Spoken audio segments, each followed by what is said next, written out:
What would you do if a broken-down luxury car, a street-smart boy on a rusty bike, and a hidden photo sparked a chain of events that exposed a buried family secret and brought an empire to its knees? This is a story of betrayal, truth, and an unlikely bond that defies everything. If you're new here, don't forget to subscribe to the channel and show us a thumbs up by liking the video. Now let's jump into the story. Miles Rowan was a man who valued time more than anything. As the owner of one of the country's most prestigious watch brands, he lived by the second, never missing an appointment, never running late. His days were perfectly structured, his suits always pressed, and his silver wristwatch, a model from his own collection, always ticking with calm precision. But that morning, life had other plans. Driving through an unfamiliar part of the city in his luxury sedan, Miles frowned as his GPS glitched and his signal disappeared. The neighborhood was called Brooklane, a place he had only heard about in news reports and charity letters. The streets were narrow and cracked, the buildings faded and slouched like they'd given up. As the city's polished skyline disappeared, in the rearview mirror, Miles muttered under his breath, annoyed by the detour. Then came the worst sound a driver could hear, a sudden sputter from the engine. The car coughed, jerked, and rolled to a complete stop. He tried restarting it. Nothing. The fuel gauge blinked empty, though he'd filled the tank that morning. He slammed the steering wheel in frustration. His phone was dead, his charger cable broken. He glanced at his watch. It was 8:07 a.m. By 9 o'clock, he had to be at a meeting that could make his company international. He couldn't walk, he couldn't call a ride, and no one around looked remotely interested in helping a man in a $1,000 suit. Just as he was about to step out and curse the sky, a strange sound came from behind, the creak and squeak of metal. Miles turned to see a young boy wobbling down the road on an old bicycle. The bike looked like it had lived 3 lifetimes. It was missing paint, the seat was torn, and one of the handlebars was wrapped in tape. The boy pedaled with effort, his thin legs pumping hard, a sack of crushed soda cans bouncing behind him. He was maybe 13, with messy black hair, sun-darkened skin, and clothes that hung off his frame. But his eyes were bright, curious, alive. "You okay, mister?" the boy asked, pulling up next to the car and resting one foot on the pavement. Miles looked him up and down, unsure what to say. "Car broke down," he muttered. The boy nodded, wiping sweat from his forehead. "Not a good place for that. People don't usually stop around here unless they have to." Miles gave a tight smile. Clearly, the boy didn't take offense. "Where you headed?" "Downtown, Rowan headquarters. I have a meeting in less than an hour." The boy let out a whistle. "That's a long walk, especially in those shoes."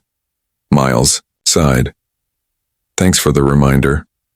A silence passed. Then the boy gave a little shrug. "I can give you a ride."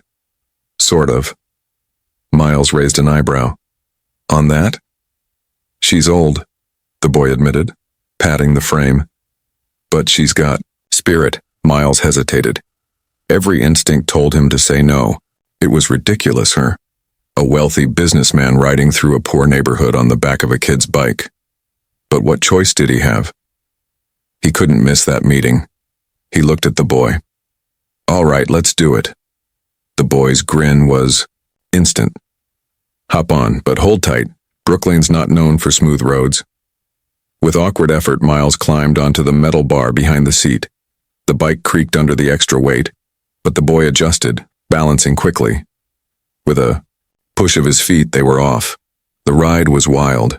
They bumped, bounced, and jolted over every crack and pothole. Miles held on for dear life, his expensive briefcase banging against his knee, his tie whipping in the wind. Yet something strange began to happen. The city looked different from the back of that bike. Raw, real, full of life. The walls were painted with murals. Kids laughed on porches. Music played from open windows. There was a heartbeat here, even in the broken bricks. "Name's Jude," the boy called over his shoulder. "What's yours?" "Miles," he replied, surprised at his own answer. "Well, Miles," Jude said, "you've got guts. Most people wouldn't get near me, let alone ride behind me. Miles chuckled despite himself. Desperate times. Jude turned a sharp corner and sped up. Just wait till we hit the big downhill, that's when Rusty shows her true colors. Rusty? The bike, Jude explained, voice full of pride. She's been with me through thick and thin, lost my mom a few years back and my grandma can't see too well, so it's just us now. Me and Rusty, collecting cans and keeping the lights on. Miles went quiet. He didn't know what to say to that. No one had spoken to him like this in years. No rehearsed greetings, no careful flattery. Just truth. They passed graffiti-covered alleys, corner stores, and churches with broken bells. Slowly, the streets widened. The tall buildings of downtown began to rise ahead like giants. The air smelled different, cleaner, colder. Miles checked his watch. 8:49, as they neared a tall glass building with the name Rowan & Co. Etched in gold, Jude coasted to a stop. Miles climbed off, legs stiff and back aching, but heart strangely light. You got me here on time, Miles said, fixing his tie. Told you Rusty's fast. Jude grinned. Miles looked at the boy for a long moment. Then he pulled a business card from his wallet. When I'm done in there, come back, we'll get lunch. Jude's eyes widened. Really? Really. As Jude pedaled away, Miles watched him go, something in his chest shifting. He had started the morning trapped in a broken car, but he had arrived feeling more alive than he had in years. And deep down, he knew this wasn't the end of the story. The glass doors of Rowan & Co. closed behind Miles with a soft hiss, but the noise inside his head was louder than ever. The deal had gone through, the clients were happy, and his assistant had already booked 2 more meetings for the afternoon. Everything had gone according to plan, almost. But his thoughts kept circling back to the kid on the bike. Jude. The name echoed in his mind like a bell that wouldn't stop ringing. Miles sat through the meeting smiling at the right times, shaking hands, nodding along, but his heart wasn't really in the room. It was still bouncing down the cracked roads of Brooklane, riding behind a boy who barely came up to his shoulder, and yet seemed to carry the weight of the world with ease. At exactly 12:15 p.m., Miles walked out of the lobby and scanned the street. He wasn't sure Jude would show. After all, he was just a kid, and life in neighborhoods like Brooklane didn't always allow for promises, even if they were meant. But then, around the corner, came the familiar squeak of wheels. Rusty rolled into view with Jude sitting tall and proud, his backpack strapped tightly and his smile just as wide as earlier. Miles couldn't help but grin. You showed, he said. You promised lunch, Jude replied. And Rusty doesn't. Turn down food. They ended up at a small diner just a few blocks away. It wasn't Miles's usual scene. No white tablecloths, no menus with wine pairings, just plastic booths, a jukebox in the corner, and the smell of grilled cheese. Jude's eyes lit up as he looked through the menu, like each item was a treasure map. Miles watched him, curious. The kid wasn't just surviving.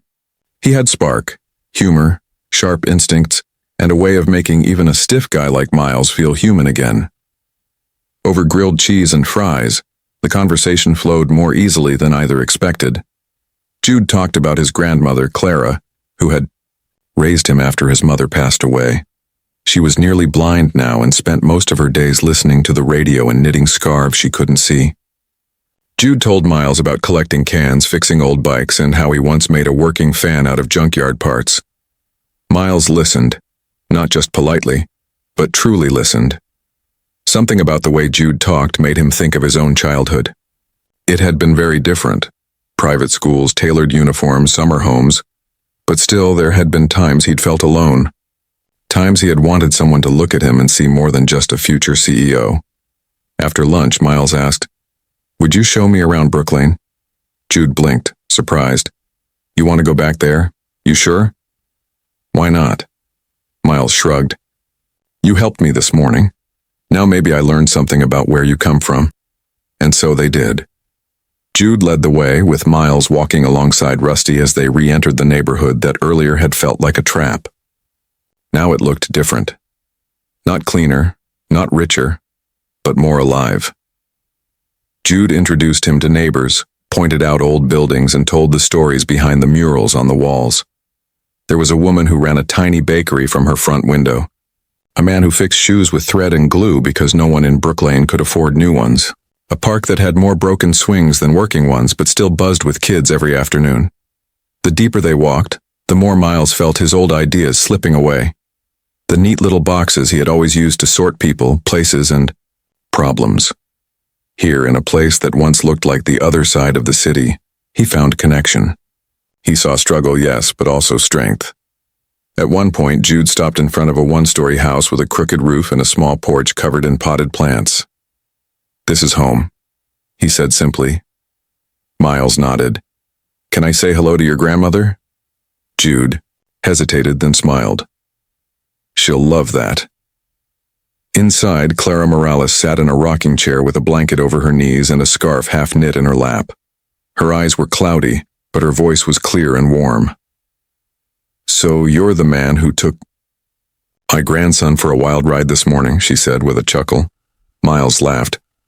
"Actually, he took me." They talked for a while, Clara asking gentle questions, Miles sharing polite answers. But what struck him most was the way Clara listened, with a tilt of the head and a quiet patience.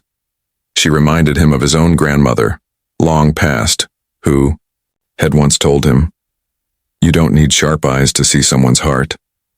As the sun began to set, casting a soft orange glow across the broken streets of Brook Lane, Miles stood outside with Jude again.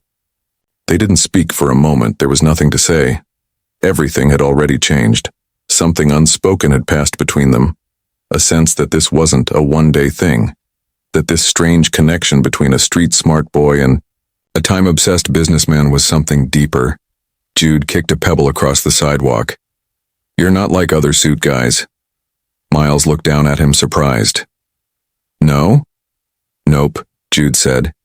"You didn't just see a poor kid on a bike. You saw me." Miles put a hand on his shoulder. "That's because you made me look." And in that quiet, beautiful moment, both of them understood something they hadn't before. Sometimes the most important journeys aren't the ones that take you across cities, but the ones that take you into someone else's world.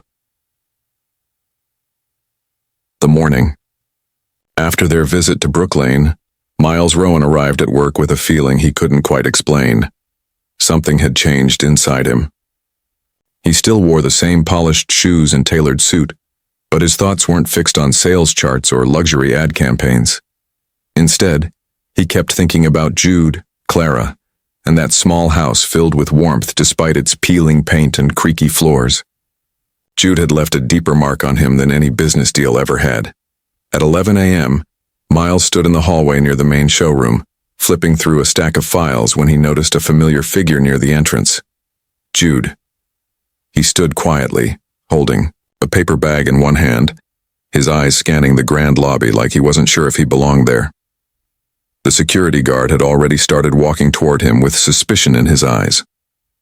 Before anything could happen, Miles waved and walked over. "You came," Miles said, smiling. Jude nodded, a little unsure. "Brought something for your grandmother. It's from Clara. She made her favorite tea blend. Said it's good for grumpy ladies with too much money." Miles laughed louder than he had in weeks. "That sounds like Clara." But just as they started to talk, a cold voice cut through the air. "What is this boy doing here?" It was Leona Rowan, Miles's mother. She stood just a few feet away, her eyes sharp, her voice clipped with disapproval. She wore a silver-gray blazer that matched the chill in her tone. "This is a place of business, not a street corner," she added. "He's with me," Miles said quickly. Leona raised an eyebrow. "And what possible business could you have with him?" Jude's shoulders tensed, but he didn't speak. He just looked down at his shoes. "Mom, we're just talking," Miles replied, trying to stay calm. "I don't like strangers walking around uninvited," Leona said flatly. "Especially not ones who don't belong here." Before Miles could respond, Richard, the store manager, came up, pulled aside by Leona. She whispered something in his ear and Richard nodded. A moment later, he turned to Jude with forced politeness. "Sir, I'm afraid I'll have to ask you to leave." "But, Miles," Jude began. "Mr. Rowan has other matters to attend to." Richard interrupted. "I'll escort you out." Jude looked to Miles, confused and hurt. Miles opened his mouth to stop it, but Leona's glare pinned him in place. He watched, helpless, as Jude was led toward the exit. At the last second, Jude's foot caught on the corner of a table. A folder resting on top slid off and burst open, scattering papers and photos across the polished floor. As Jude scrambled to gather them, his eyes locked onto one photograph. He froze, staring at it like he'd seen a ghost. The photo showed a smiling young woman holding a baby. Her eyes were gentle, her smile familiar. Too familiar. "That's my mom," Jude whispered. Leona appeared out of nowhere and snatched the photo from his hand. Her voice dropped to a hiss. "You shouldn't be touching things that aren't yours." "But this is her," Jude insisted, eyes wide. "This is Mary Morales. She's my mom." Leona's face tightened. "Get out." Richard grabbed Jude's arm again, this time with less kindness. "You heard her." Miles finally snapped out of his shock. "Wait, what did you say?" Jude turned to him. "That picture. That's my mom. She died in a fire when I was little. But I've never seen this picture before." Miles felt the world slow. His mother's sharpness, the way she looked at Jude, the way she grabbed that photo. It all felt wrong and too fast, too rehearsed. "Where did that folder come from?" Miles asked Richard. "It's from your father's archive," Richard replied nervously. "Some of the old estate documents." Miles turned to his mother. "Why do you have pictures of Mary Morales?" Leona gave a tight smile. "She was no one important. A housekeeper we hired briefly." "That's not true," Jude said. "She wasn't just a housekeeper." Leona narrowed her eyes. "You don't know what you're talking about." Jude stepped back, his voice shaky but clear. "You knew her, and you're hiding something." Leona's lips curled into a frown. "This is nonsense. He's just trying to stir up drama." Miles looked at her, studying her closely. Not the powerful businesswoman, but the person behind the image. And suddenly he saw it. Not anger, not frustration. Fear. The security guard returned with a flat tire in his hand. Rusty's. "This was slashed in the alley," he said to Richard. "Someone used a knife." Jude's face went pale. "That's my bike." "You see what?" "I mean, Miles," Leona said quickly. "Trouble follows these types." But Miles was no longer listening to her. His mind was racing, trying to piece together the truth. Mary Morales. A photo. A burned-down home. A boy with her eyes. He turned to Jude. "Come with me." Leona stepped forward. "Miles, this is absurd. Don't get dragged into someone else's mess." "No," Miles said firmly. "I think it might be our mess." He led Jude out of the building as questions filled the air like smoke. But one thing was already clear. This wasn't just a strange encounter. This was the beginning of a buried truth, one that had waited years to be uncovered. And Jude, he wasn't just a kind kid from a rough part of town. He might be family. Days passed, but the image of that old photo never left Miles Rowan's mind. He sat alone in his office, the city glowing behind the tall glass windows, and stared at the copy he had quietly made. The woman smiling in the photo, Mary Morales, looked nothing like someone hired for chores and quickly forgotten. She looked like someone loved, someone remembered. And in her arms, the baby boy didn't just look familiar. He looked like Jude. It was no longer a question of doubt. It was a matter of truth. Something had been hidden, and deep down, Miles knew who had buried it. His mother, Leona. That evening, he made a call to an old friend, Detective Sienna Day, someone who had helped the company deal with fraud cases in the past. Sienna was sharp, quiet, and didn't ask questions unless they mattered. Miles gave her everything: the photo, the folder, the timeline, the name Mary Morales, and the suspicious house fire that claimed her life years ago. He told her about Jude, the slashed bike tire, and the strange fear in Leona's voice when the truth started to surface. Sienna listened carefully, then said, "I'll look into it. But if you're right, this goes deeper than family secrets. This could be criminal." The investigation moved faster than Miles expected. Within 2 weeks, evidence surfaced that linked Leona to the fire that had taken Mary's life. An old neighbor from Brooklyn remembered seeing a car parked near the house that night, the same model Leona had driven back then. Another witness came forward, a former employee who claimed Leona had offered money to keep quiet.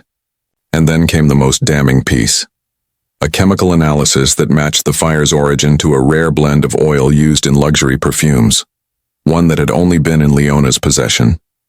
Sienna and her team did their work quietly, but thoroughly. One morning, police arrived at the Rowan estate with a warrant. Leona was calm at first, but when they read the charges, arson, conspiracy, obstruction, her mask slipped. She fought it, of course, denied everything. But the evidence was there, and so were the witnesses. The truth had waited long enough. Miles didn't attend the arrest.